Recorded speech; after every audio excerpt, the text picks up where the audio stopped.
वैसे तो 21 जून को विश्व योग दिवस मनाया जाता है। इसी दिन साल का सबसे बड़ा दिन भी रहता है। 21 जून को पृथ्वी पर दिन सुबह जल्दी होगा, जबकि सूर्यास्त देर से होगा। इसके कारण सबसे लंबा दिन और सबसे छोटी रात होगी। इसी प्रकार एक दिन ऐसा भी होता है जो कि सबसे छोटा दिन होता है, जबकि रात बहुत लंबी होती है। पता ही नहीं चलता कि दिन कब निकल गया। इस संबंध में जानकारी देते हुए राजेश सिंह कुशवाहा ने बताया कि बराह मिहिर खगोलीय वेधशाला में खगोलीय घटनाओं के दृष्टिकोण से आज का दिन बहुत महत्वपूर्ण है। कुशवाहा ने बताया कि डोंगला वेधशाला पर स्थित शंकु यंत्र पर सूर्य की परछाई को गायब होते देखा गया। इस दौरान एडवोकेट नारायण सिंह डोडिया, पत्रकार भवमलाल गोयल और अनेक ग्रामीण जन उपस्थित थे। घनश्याम रत्नानी, प्रकल्प अधिकारी डोंगला ने बताया कि पृथ्वी जब चारों तरफ भ्रमण करती है तब उत्तरायण में आती है तो डोंगला में छाया उसकी शून्य हो जाती है। इसके चलते यहाँ पर परछाई नहीं दिखाई देती। डॉक्टर रमन सोलंकी, सचिव बराह मिहिर न्यास ने जानकारी देते हुए बताया कि वैसे तो कालगणना और परछाई नहीं दिखना विषय बहुत महत्वपूर्ण है, लेकिन महतपुर शहर इस खगोलीय घटना से और भी महत्वपूर्ण हो गया है, क्योंकि डोंगला वेधशाला विश्व प्रसिद्ध है और यहाँ पर कालगणना की मुख्य बिंदु है। यह कालगणना महाभारत के समय से होती आ रही है। इस दिन पृथ्वी का अक्षीय झुकाव सूर्य की ओर अधिकतम होने पर दिन की अवधि बढ़ जाती है। सूरज की ओर पृथ्वी अपनी धुरी पर 23 डिग्री और 26 मिनट तक झुकी रहती है, जो कि इसके झुकाव की अधिकतम सीमा है। भारतीय संस्कृति के अनुसार कालगणना की शून्य रेखा भी उज्जैन व डोंगला से गुजरती है। अतः डोंगला में कर्क रेखा पूर्व से पश्चिम व शून्य रेखा उत्तर से दक्षिण का कटाव बिंदु होने से विश्व डोंगला वेधशाला कालगणना हेतु महत्वपूर्ण स्थान माना गया है। देखिए क्या होता है, पृथ्वी अपने अक्ष पर जो झुकाव है उसका और सूर्य के चारों तरफ जो भ्रमण करती है, इसके चलते हुए सूर्य 6 महीने उत्तरायण 6 महीने दक्षिण होता है। तो आज जो है उत्तरायण में आते आते उसका अंतिम बिंदु जो है, जिसको कर्क रेखा बोलते हैं, वहां पर सूर्य आ गया और वो जो है 23 डिग्री और 26 मिनट रहता है और यहाँ के अक्षांश डोंगला के 23 डिग्री 26 मिनट है। इसलिए यहाँ पर सूर्य जो है आज के दिन लंबवत होता है और दोपहर में 12:28 पर यहाँ पर छाया शून्य होती है, जो आज प्रत्यक्ष सभी ने देखा यहाँ पर।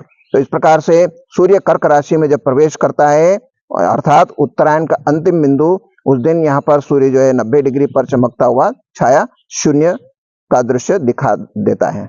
आपका घनश्याम रत्नानी, पद्मश्री डॉक्टर विष्णु श्रीधर वाकणकर, वेधशाला डोंगला में प्रकल्प अधिकारी के रूप में सेवाएं देता हूँ। आज 21 जून खगोलीय दृष्टिकोण से महत्वपूर्ण दिन है। हम यहाँ विश्व के सर्वाधिक शुद्ध समय गणना के केंद्र डोंगला वेधशाला पर उपस्थित हैं और यहाँ पर हमने आज ये प्रत्यक्ष रूप से देखा है, शंकु यंत्र पर सूर्य की परछाई गायब होते हुए। ये वेधशाला में निरंतर तरक्की कर रही है। अभी यहाँ एक नवीन ऑडिटोरियम का निर्माण होना, जिसमें ग्रामीण जनों के लिए वो काफी लाभप्रद होगा। उसके अंदर बैठकर हम पूरे खगोलीय मंडल को, सौर मंडल को और उसको देख सकते हैं, उसका अध्ययन कर सकते हैं। और विश्व के रूप से भी यहाँ पर जो विश्व के रूप में अंतर्राष्ट्रीय स्तर पर निर्माण कार्य यहाँ पर लगातार अभी जारी है, जो इस केंद्र को एक नई अंतर्राष्ट्रीय छवि प्रदान करेंगे। राजेश सिंह कुशवाहा।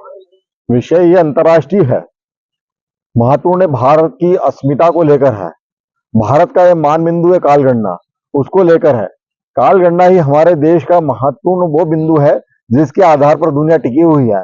क्योंकि जैसे ही हम प्राइमरी स्कूल में पढ़ने आते हैं तो हमें बताया जाता है कि 23.5 अक्षांश पर पृथ्वी झुकी हुई है। तो 23.5 अक्षांश होता कहाँ तक है? तो ये 23.5 अक्षांश जीपीएस यंत्र जब आया 1996 में, तब जाकर प्रोफेसर जनार्दन नेगी के साथ में स्वयं था। महतपुर का एक किले के अंदर शिव मंदिर है, जो कि राजपूत समाज का घाट है। उस घाट पर एक शिव मंदिर बना हुआ, उसके मस्तक पर 23.5 अक्षांश रहता है। यानी कि दुनिया का वह स्थान जो अंतिम उत्तर ध्रुव माना जा सकता है, वह महतपुर का क्षेत्र है। तो जब कालगणना की बात आई तो सूर्य की किरणों को देखा गया। पद्मश्री डॉक्टर विष्णु वाकणकर ने बेंगलोर की एस्ट्रोनॉमिकल सोसाइटी से चित्र बुलवाए। उपग्रह से जब चित्र आए तो डोंगला की खोज हुई और डोंगला में देखे कि यहाँ के अक्षांश 23 और 26 मिले, यानी कि 23-30 तक सूर्य की किरणें जाती नहीं है, 23-26 को 21 जून को 12:28 पर सूर्य की किरणें पड़ जाती है उत्तर से दक्षिण की ओर, तो वह स्थान डोंगला है। और ये डोंगला अब पूरे विश्व का कालगणना केंद्र बन गया है। अब DMT यानी डोंगला मीन टाइम ही विश्व में जाना जाएगा। GMT ग्रीनविच मीन टाइम को बदला जाएगा। ऐसी पूरी योजना है कि देश में हमारे यहाँ प्राचीन काल गणना आचार्य वराहमिहिर और उसके पूर्व युधिष्ठिर के समय से काल गणना हमारे यहाँ होती आ रही है।